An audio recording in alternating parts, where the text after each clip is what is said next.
Right, it says our meeting is streaming live. I'm going to prepare and I'm going to send this to a couple of my groups and then we'll start our interview. Make sure I see us. Yes, I do. I see us now. I'm going to share in our groups. And we will start. Good afternoon, Dr. Fennoy. Good afternoon. I want to thank you for joining me a year later. I think, it was almost a year since we sat down virtually again. We're still practicing social distancing. Hopefully next year we'll be able to do something in person, but I know we're still trying to be safe. And when you joined me last year, I'm just going to give a quick going down memory lane. We had so many uncertainties. So if you are just joining us right now, I am sitting next to virtually Dr. Donald Fennoy. He is a Palm Beach County School Superintendent. And I also shared on my page in the no segment, which I absolutely love. You did very well on that. And it had some highlights from some individuals in Palm Beach County. So please, if you get a chance, please get to go on my page and check that out because it just dropped today. And for people who don't know me, my name is Kitty London, host and creator of the People of Power Show. And every week I sit down with movers and shakers, CEOs, entrepreneurs, some celebrities, but basically people who are doing amazing things. And as I said, I am sitting down and I'm very privileged to have the school superintendent on the show. So last year, you sat with me and we had a lot of uncertainties. I think at that time when we spoke, things were closing down everywhere. There was no graduations.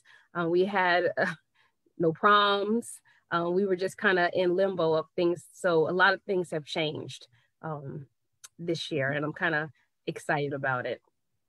So if you want to just give a brief introduction of who you are, just again, for people who don't know you, I want to just give you that honor. Yeah, my name is Donald Fennoy. I am a proud father and husband. My job is the superintendent of Palm Beach County Schools, which is the 10th largest school district in the country. We serve roughly 200,000 children. We have well over 175 schools, 23,000 employees I'm responsible for, and it's been an interesting year. And I leave that right there.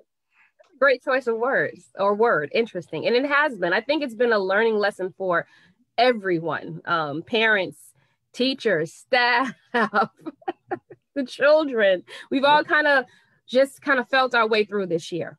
Mm-hmm. And I know that parents, they had a choice. And I'm a parent, and fortunately, I am ending the school system relationship because my son is graduating from high school. But we had a choice this year, whether to send our kids in or to keep them home. I was just personally one of the ones that decided to keep mine home.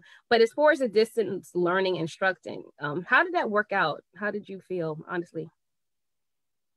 Yeah, so again, it was all new. I mean, it was literally amazing team here in Palm Beach County. We had spent a lot of money and resources on building an infrastructure before technology to do like we're doing today. We accelerated and put smart screens, like 80-inch smart screens in every classroom in the district. We have over 30 million square feet of air-conditioned space, so that tells you how many of those things we put in. Increased our Wi-Fi capabilities behind the scenes. And then I think when I talked to you, I had just ordered another 88,000 computers. So that tells you how massive of a project we had ahead of us. And so our goal was to put a device in every kid's hand. And then in terms of how we delivered the modality of instruction, I told my team, I want you to think about it like the HOV lane on a turnpike or on a highway, is that no matter what happens with the health of an individual, they didn't have to miss school. So the idea was, because there's so much we didn't know, the quarantine became a word and we just didn't know, we didn't have testing yet. There absolutely wasn't any vaccines. So my goal was that if a teacher was in the classroom, we had cameras and computers, that if Kitty got sick and she went home or was exposed to someone, and so for log in and see her classroom and see her teacher and experience that. And let me be really honest with you, that was hard for our teachers. Like you're literally teaching two classes at the same time. And there was no playbook. No one had ever seen it before. And, you know, a lot of us hadn't really even been exposed to YouTube and stuff like that. Like it was still, contrary to popular belief, it was still more of a millennial thing, not, you know, older people. And so, but I can tell you 9 months later, a year later, man, our teachers did an amazing job because the more they practiced it, the more it just became normal.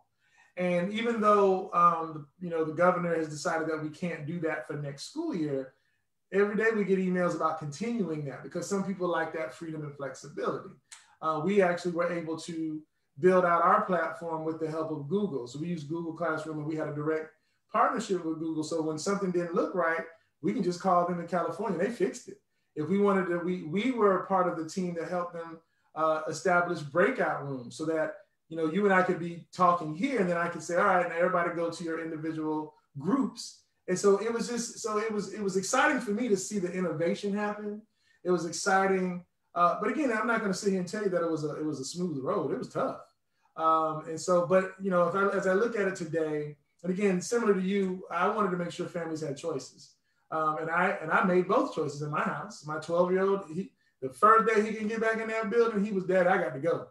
But my baby girl, my 5-year-old, I'm very selfish when it comes to her. And I needed to be able to walk her to her first class ever in K-12.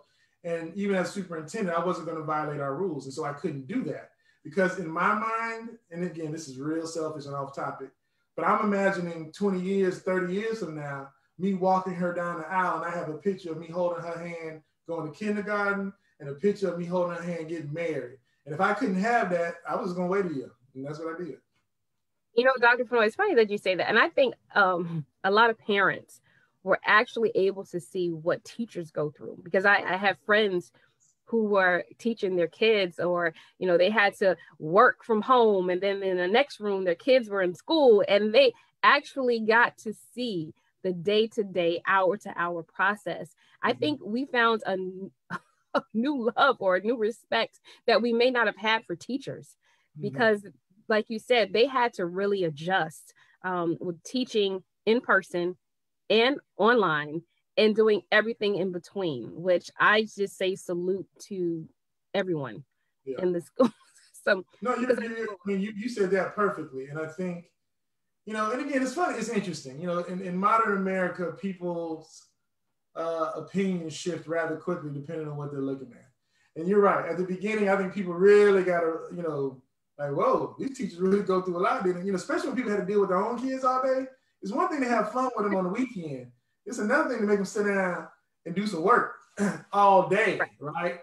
But unfortunately, right now, with all the consternation in the air around masks and vaccination, I think people got short memories. But I will say this: I know I've never lost my respect for the teaching profession. I mean, I am a teacher, but I do have to say, here in Palm Beach County, we were miles ahead. I mean, there's still school districts in this country that haven't even had kids back in the building. I've had schools open since September 21st and haven't closed any. So our families in Palm Beach have had a luxury compared to what the rest of the country is still trying to even get back to their first classrooms in person. You know what I thought about too, because I was one of those parents that went to every meet the teacher night. And I remember sometimes going in those classes and unfortunately, some of them were quite empty. And I would always say, you know what? I wish that there would be something that can be done. And I know some parents legitimately do have other things that they had to do. Maybe they had to work. But now I'm thinking, and I know this is just a suggestion box. Now I'm thinking that the new way, because you all implemented it already, maybe those meet and greets can be also virtual too for the parents that may not can physically make it, but still want to know what their curriculum is. I'm just saying, I'm just throwing that out there. I don't know if that's something you can do. Let me tell you something. We've had the greatest percentage of parent participation in school meetings this year than we've ever had, because they could access it while they were driving down the street. They could access it from home with the kids. They could access it on their lunch break. They could access it from their phone. And I think that so when I think about next year and years moving forward, like I tell the team all the time, some things we're not going to stop doing.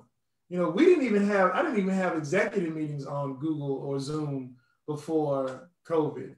And in my life, there's a lot of people, I have a lot of, stuff to do. So on average before COVID, I would have maybe at the most 6 meetings a day. Now I can have 12 to 13. I can have one every 30 minutes because I don't have to go any, there's no travel time, right? And so our efficiencies increased. Now, it's not the same. I'd much rather be in the studio with you and kind of reading your body language and having that interaction, but it's a pretty good substitute. And so I think there's a way for normal meetings that allow people to access it. I don't see why you would take away people's access to, because people do want to be in their children's lives and they do want to fully participate. But you know what? This platform also allows families to see sometimes without being seen. Some people just aren't ready to be seen. Like, it could be, well, there's all these people wearing suits and using fancy words, and that may not be me. But if I go to a Google Meet or a Zoom meeting, I can still remain a little bit anonymous and learn, but also I can just put something in the chat. I don't have to be worried about my accent or if I say the word wrong. It kind of levels the playing field because, even a lot of adults, there's some intimidation about going into schools. If you didn't have the best experiences, you're going to be gone there for your kid. And so I think what this platform has allowed a lot of families to do is to connect in a way that we didn't see before. So I'm absolutely going to encourage, opportunities for both in-person and sort of virtual experiences for families. Yes, because especially for people who don't exercise often, like myself, going through those classes at the high school and you have that 3-minute break between each teacher. I was like, how does my son do this with a book bag? I would love and speaking of like leveling the playing field, I know the pandemic highlighted some very real digital issues as far as the divide in Palm Beach County. How are we planning to, and I say are we, because I know it's a community thing, the district as far as closing that gap?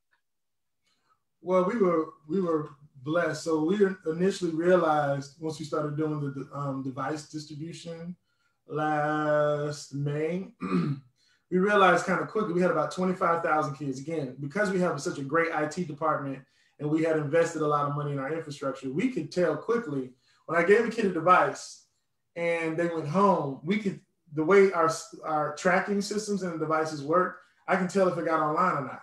So we were able to find out that about 25,000 of our kids had no internet access. So then we started contacting municipalities, landowners. There were kids in Palm Beach in the communities that they lived or the buildings that they lived that didn't even have Wi-Fi. They didn't even have internet cables into their building. So even if they wanted to, they couldn't get it, right? So what we did is we worked with, thank you to Virginia Baker, the city administrator in Palm Beach County, and the county commissioners put up about $10 million initially. Our Ed Foundation and a lot of local philanthropists and just good people helped us raise another $1 million. And so that sparked a conversation, revitalized a project that I understood existed some years ago with creating free a Wi-Fi mesh network for our disconnected families. And so every municipality and the county and the school district are now in partnership. We have now launched, I think, the first 50 square miles. We're putting up poles. We have the actual radio devices. So now, and then there's like a small receptor that the kids are given that they take home and plug in, and that captures the Wi-Fi. And then I spend a couple $1 million a year paying those bills. But listen, this is bigger than just education. This is good for healthcare, job searches. This is life-changing for some of those families that can't afford something that, my kids take for granted. They think it's just, having internet is part of my children's life. There are kids. It's a necessity. It's a necessity. Yeah, but you have to remember, I'm 44. I didn't get there was no internet when I was a kid. So it's interesting to watch how our lives, I can't live without this thing, right? You can't, you can't pay your bills, you can't do nothing. And so I think what the realization is that initially it was about giving kids access to their academic programming. But truthfully, we learned working with the county and all of our local philanthropists, this is big, way bigger than that. So this internet connectivity, we're very proud of what we're doing, and it's expanding. We have more money coming in. We have all the FP&L, all the cable companies. So Palm Beach is going to be a leader in in providing internet access to the disadvantaged in a way that no one's ever seen with this level of intentionality. I love that. And I'm kind of upset that more people don't know about that. I'm glad you're telling us the story because we hear so many negative things and what we're not doing right, as opposed to what you just said. That sounded like a whole commercial to me, like a whole infomercial of how we change the infrastructure to allow people to get access to the internet. I work in cable, so I really know the language that you're talking about, and it does cost a lot of money. And for them to do it that quickly is truly amazing, and I think that needs to be highlighted. So yeah, I think just on your side, on our website, we've had several press conferences, and we've had a lot of them. It's called our Wi-Fi Mesh Network project. It is very exciting, and Mark Howard and all the men and women that worked on that, both on our team, FP&L, Lake Worth Utilities, all the municipal mayors. It's a big deal. It is a very big deal. And our Ed Foundation, I mean, they raised $1 million in cash in a couple of months. I mean, that's how serious this thing is. But I don't think I understood that this is way bigger than education. I mean, yeah, I think it makes you thankful for what you have, but we all have to realize there's a lot of people that don't have something, in this case, as you said, is a basic necessity. This is a basic necessity. I get excited when I talk about this next topic because it is near and dear to my heart. And I truly regret, for people last year that were not able to walk across. I understand how deeply sad they were, and understandable, because we all, as parents, that's the day, like you said, when your child graduates or gets married, that's like one of those days that you just want to be there. But this year we are afforded that right, and I just want to thank everyone who was able to pull this together. Thank you so much, because my son is graduating. I'll be able to see him walk across. Can you let us know how that's going to look? I'm sure it's going to be a little different, but can you fill us in? Yeah, I can fill you in on the secret since you got me here. It's gonna be. We're gonna try our best to keep everybody safe, and so we have amazing partners at the Florida Fairgrounds. The CEO of the Florida Fairgrounds is working with our team, Eric Stern, and his team, and our school police department, which help organize it. So how's it going to look? So the traditional graduation we have in the fairgrounds, we have that one big hall. So we will still have that one big hall, but the parents will be the only people in that big hall. Where the kids typically stage is where they will ultimately, the ceremony will take place. But what's going to be interesting, they're going to walk in front of their parents by themselves at least once or twice. So when their name is called, they'll actually come through their parents to get their picture, and then they'll go back into the other room. So we just have to remember the students just recently got access to the vaccine. So we want to keep them kind of to the side. We'll have two stages, a small stage in front of the kids, a larger stage in front of the parents. But of course, we're going to have all the technologies. We have big screens up so you can see everything. All of the, we're not going to allow the bands to come in the courses. We're going to have all that recorded. But even with, the disappointment people had in last year, once they saw the product, they were like, whoa, y'all really put a lot of energy into last year's graduation. So imagine all of those bells and whistles and fireworks on the screen, but also you have kids in person. So they get the best of both worlds this year. And I think it wasn't just important, it was necessary. Because I think, again, wherever you fall in the political arena, wherever you feel about all this stuff, it's important for us to start moving towards back to some of those rituals that are part of the educational experience and life experiences, right? And so the class of 2020, they missed out on all of that. They didn't get those rituals. And so I think that's why you see so many kids excited about going out to college and going to work. They tired of us as parents. They trying to get out. And so I think this year's graduation will be very special for families. It's always been special for parents, but I think everybody's going to be like, you know what? This is a great symbol of moving back to a world that I think a lot of us took for granted.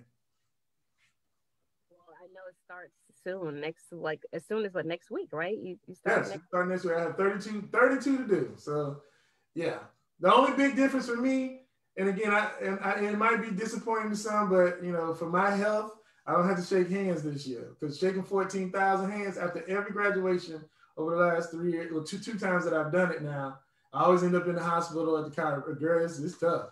Really? Well, Well, they need to they need to get you a little wax figure and have them take pictures next to the Donald Fennoy wax figure. Hey, I'm just saying. I love shaking the hands, but I was a teenager one time too. I know, wasn't the best hygiene, but some adults. It's pre-COVID, and I was out for a week after every graduation. So this is great.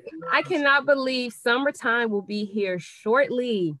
Mm-hmm. It's almost summer. So what are the learning opportunities available for summer to help the kids who need it? So we have a very robust summer program, both for high school, middle school, and elementary school. We're going to do everything we can to start the process of what we call the COVID slide and sort of the COVID recovery. All that information is on our website. Now, the hard truth is, we've been asking, we've identified kids that need to come, students that may not have been able to graduate this year or short on credits at the high school level, kids who didn't meet certain benchmarks and testing in the elementary and middle. So that's available. We're going to be providing transportation, food for those who choose to participate. They are shorter sessions, so we only have 7 weeks, so we have like 2-3 week sessions. But again, all that information is out. We've made those decisions. We're in the process of hiring our teachers. And again, I hope for those families who are looking for that option, it is available to you, and just contact your school and they will make sure that you get all the information that you need. So the new school year will be August 10th. That's the new date for starting. So what is that going to look like? I'm sure parents are like, wait a minute, let us get through the end of the year. Let us get through summer. But there are some parents who are still anxious about the new year and excited because they feel like maybe we're going to have a normal year now. Is it going to be quote unquote normal again? It's going to be a lot closer than what last year was, I think. Well, I mean, that we didn't really set the bar high on that one, did we? Right. No, here's some of the critical decisions that are already made. Masks will be optional next year. But all of our other COVID related protocols will be enhanced. We have federal money to allow us, we electrostatic spray and desanitize everything, hand sanitizers and wipes, and masks will be available for those who want them. But I think we have to be honest, with such a significant portion. Right now, we topped out at close to in the mid to high 60s% of our kids back in buildings. Now, some schools have been at 80, 90, 100% since before Christmas. So you got to imagine, so we have some experience in having a whole population back. But I think the big piece for parents to understand in terms of just reality, social distancing will be a challenge as more kids come to the building. And so I think we will continue to encourage hand washing, taking breaks during the day to keep things clean. I think, and for those families that want to wear masks, it's fine. For those families who do not, that's fine. Any outdoor activities. So recess, I opened that back up about 2 weeks ago to rave reviews. I mean, very popular with my babies. You don't have to wear masks outside of any building or any facility in Palm Beach County. But again, if your child is sick, I want you to stay home. I think those cautionary tales are still very important for us. We just need to do our due diligence. But again, we are in the entire state of Florida. We're moving back to what was sort of normal school. But there's going to be some tweaks as we go along. And once the winter season comes in, who knows? But we're going to try to not be as stringent on the individual and more, but extra stringent on what we can control, which is the sanitary conditions of our environment. I was going to ask too, for the people who have younger kids, you're looking at the preschool, the elementary kids who we know who are not, they like to put fingers places and things like that. They're still in that group, and they may not have a vaccination yet for them, or maybe their parents don't want them. Are they still going to be? Well, I guess you said they're not required to wear masks. So is that kind of like a parent thing now to say, I want my kids to stay masked. If they're not vaccinated and I don't want them masked, then they have the right to go to school. So pretty much it's kind of like it's open. And if they get sick, to stay home. Yeah, I think, I mean, that's just the guy. I mean, I don't even want to try to spin that. It is what it is. I think everyone will have a choice. And again, as the year goes by, you know how this is going to work. The reason why I like it the way making the announcement as early as I did, because you got to give people time to adjust mentally, right? And I think, there will be people who will be apprehensive, but there are other people who don't care about it at all. Like it does not I've exist. seen it. I've seen the meet, and it's going to come to a place, and being candid, it's going to come to a place where people are going to say, well, I'm going to homeschool my child because I'm not going to have them in an environment that they don't feel safe. And then on the other hand, you have people saying, if you make my child wear a mask, I'm going to sue. So you can't win either way. It's one of those things where you just, as the parent, have to be the ambassador for your child and the advocate for your child, and what you feel is best for your child.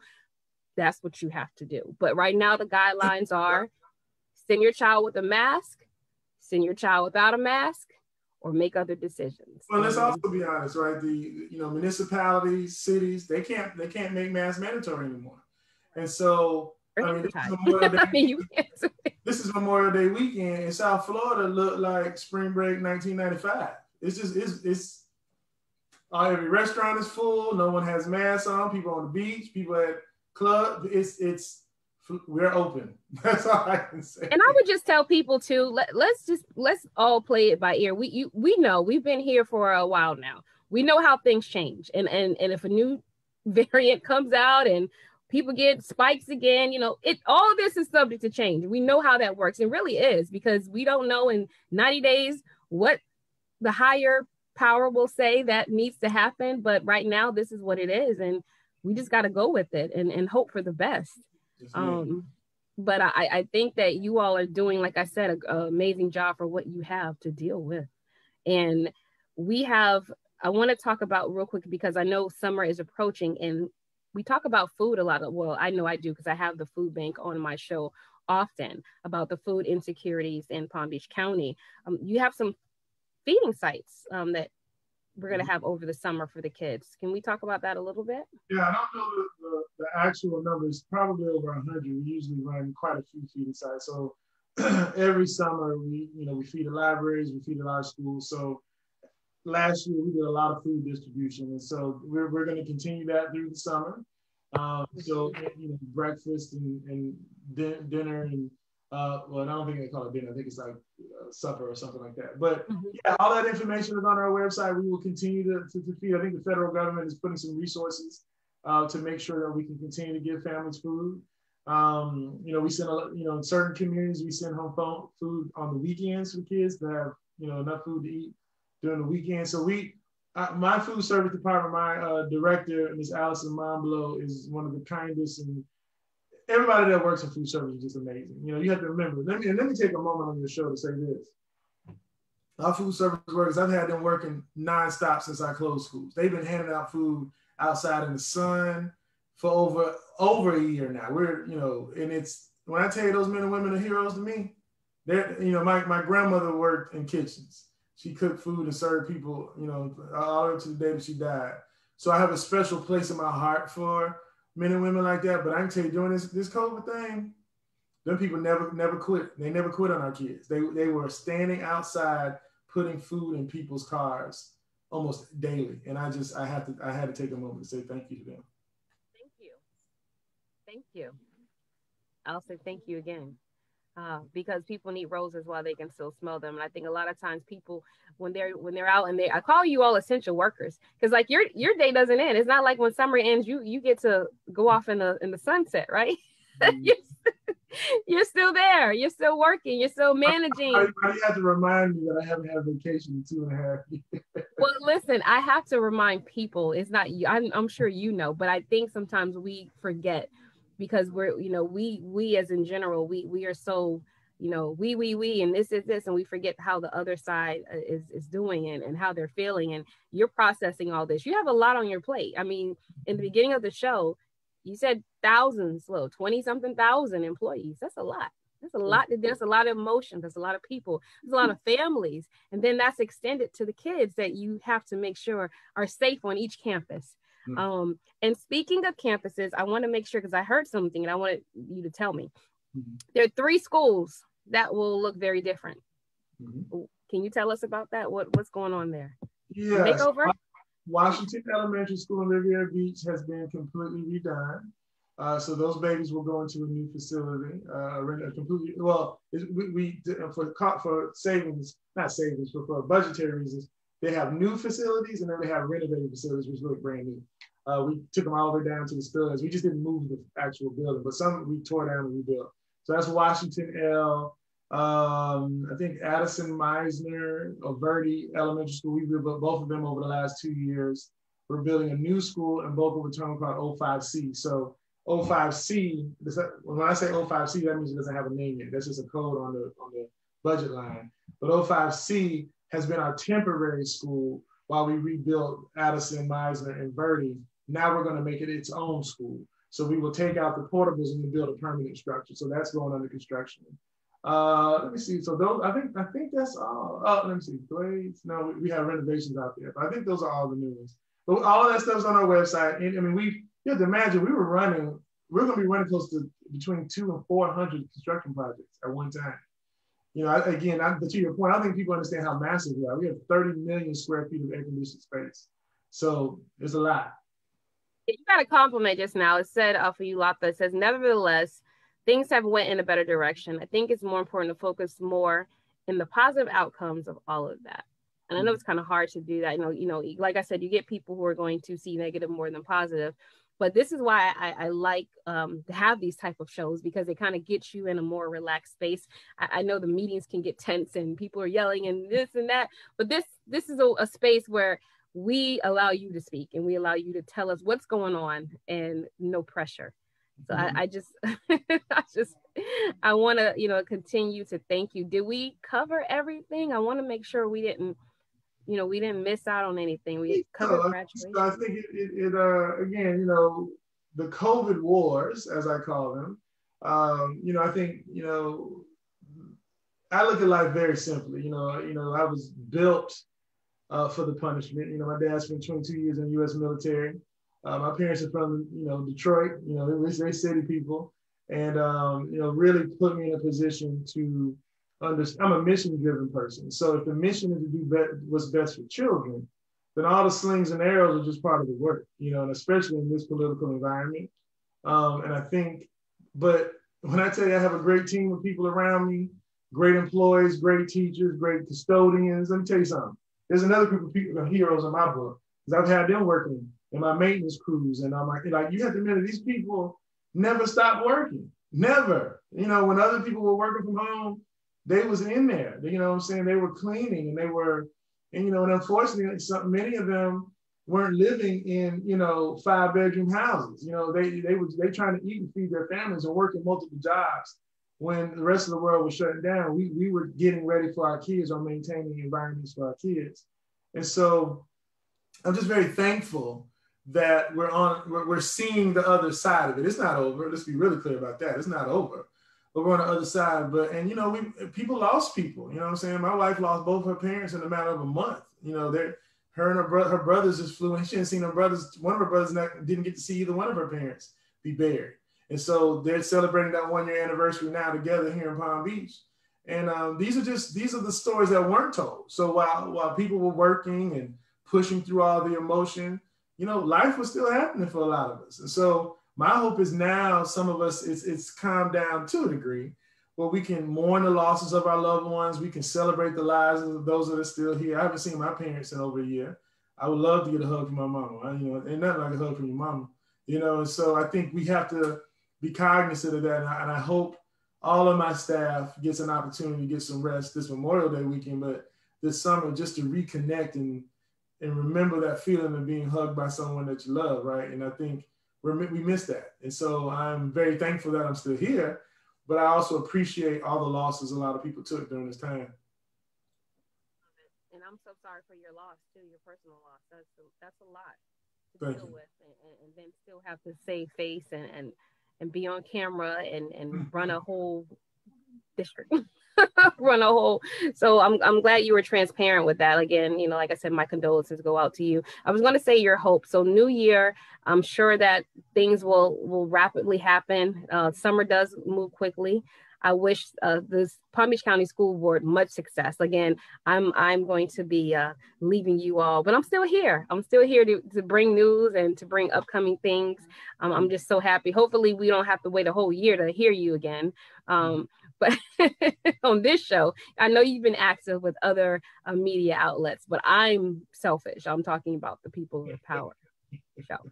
All right. Nothing wrong being selfish every now. And I want to just thank you. So in closing, like I said, just, in closing in your words, just to wrap up, this year, what would be, I was going to ask you too, for parents. And I'm like I said, I love to be an ambassador for my children. What would be your dream for parent relationship with teachers? Would you want parents to be more active as far as like PTO? Like, people don't know what a PTO meeting is. Like, what does that mean? What does that do? Or what is that? Well, that's a good question. I mean, absolutely, you want parents to be engaged and involved, but I also want them to be. What's the word I'm going to look for? Let's be clear. A lot of people have been through a lot. So these teachers have been through a lot, and I think I want people to be patient as we transition back. That's the word I've been looking for. Patient as we transition back into some sort of, more kids coming into the space and a little bit more of a normal mode of operation. But I think parents stay engaged. The school system of Palm Beach County has produced a lot of videos. We send out lots of communication. We have an app where you can get updates on your kids' grades, news, videos. Lots of communication. I know. Email, text. Yeah, we're going to send you phone call. Everything. So just stay on top of those things. But also just spend some time, every now and then, just like you said, just tell the teacher thank you. Just, like I'll be honest, you talk about this mask debate. You know what I'm excited about? Like right now, I can see you smiling. We've been hiding behind masks. I mean, not hiding, but right. There's a level of boost of energy I get when someone smiles at me. You know what I'm saying? I get to smile back. And I think, you try to take pictures and you try to make your eyes all whatever. But, it ain't the same as seeing them teeth. It's just not the same. And I think these are huge things, but I think we used to think they were small in the human experience. That stuff means a lot. An embrace, a hug, a handshake, a smile, a laugh. Just not, the stress and the worry. We've got to figure out a way to get back to laughing. I'm looking forward to playing cards with my family this weekend. I ain't played cards in years. Just the stuff that you don't have to think about. It's just living. Just living. Well, thank you very much for your service, and you'll be in my prayers. You'll be definitely in my prayers. So thank you. And again, for parents, if you're on my page, please look at the video that I posted before this video.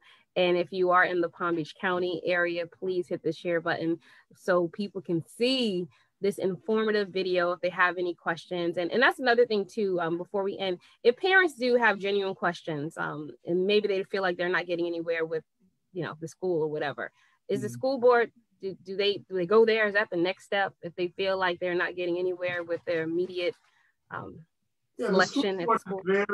There's several levels. You have the school, which is always the first. I ask people to contact schools just to be respectful of the leaders there. Because if you call me or call different people on the chain, we're all gonna call the principal. We're not in the school, so you gotta start where the situation or the disagreement or the misunderstanding starts. So that'll be first. And then we have what we call regional offices, which are the principal supervisors' offices. And there's a whole network of people there that might be able to assist you. If that doesn't work or you don't get that, then if you send something to the school board office or to my email, which is on the district website, we monitor those things and then we make sure that those principals respond to you or we deal with it ourselves. So we have so many layers of communication in Palm Beach County. Again, I've had parents tell me when I'm out and about, say, you know what, you about this close to over communicating, Donna. Like this close, like, we send out. And, I'm not going to be accused of not letting y'all know what's going on now. So But I think those would be the steps I would tell families to take. I just want to make sure we tell them the right way, just because I know sometimes we do go. I always started to school. Yeah. All right. All right. Well, thank you so much. And I know you still have a whole day of work. So I want to thank you again for joining me. And again, hopefully we'll talk soon. So you have a great Memorial weekend and enjoy playing cards and being with your family. And then you're back at it on Tuesday. Sorry to be the break. You too. Have a good one. Bye-bye.